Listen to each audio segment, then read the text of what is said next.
'Twas the night before Christmas, and all through the house not a creature was stirring, not even a mouse. The stockings were hung by the chimney with care, in hopes that St. Nicholas soon would be there.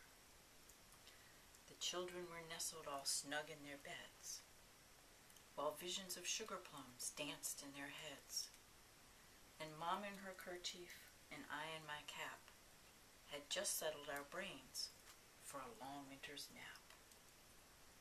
When out on the lawn there arose such a clatter that I sprang from my bed to see what was the matter. Away to the window I flew like a flash, tore open the shutters and threw up the sash. The moon on the breast of the new fallen snow gave the luster of midday to objects below. When what to my wondering eyes should appear but a miniature sleigh and 8 tiny reindeer,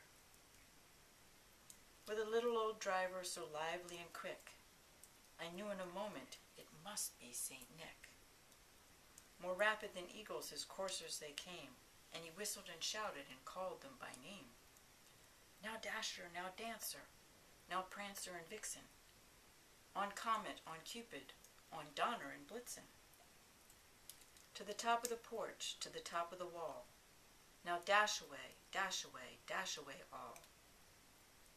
As dry leaves that before the wild hurricane fly, when they meet with an obstacle mount to the sky.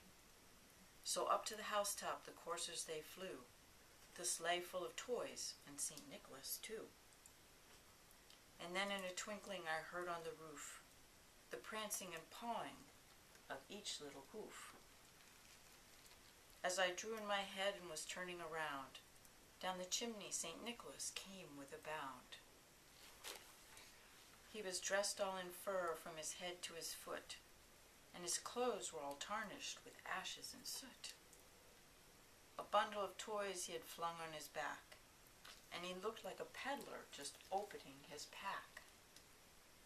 His eyes, how they twinkled, his dimples, how merry. His cheeks were like roses, his nose like a cherry.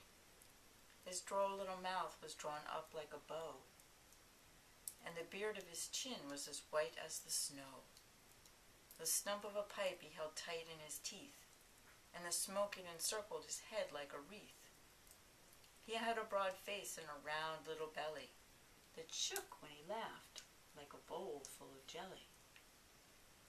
He was chubby and plump, a right jolly old elf, and I laughed when I saw him in spite of myself. A wink of his eye and a twist of his head soon gave me to know I had nothing to dread. He spoke not a word, but went straight to his work, and filled all the stockings, and then turned with a jerk. And laying his finger aside of his nose, and giving a nod, up the chimney he rose. He sprang to his sleigh, to his team gave a whistle, and away they all flew like the down of a thistle. But I heard him exclaim ere he drove out of sight, Happy Christmas to all, and to all a good night.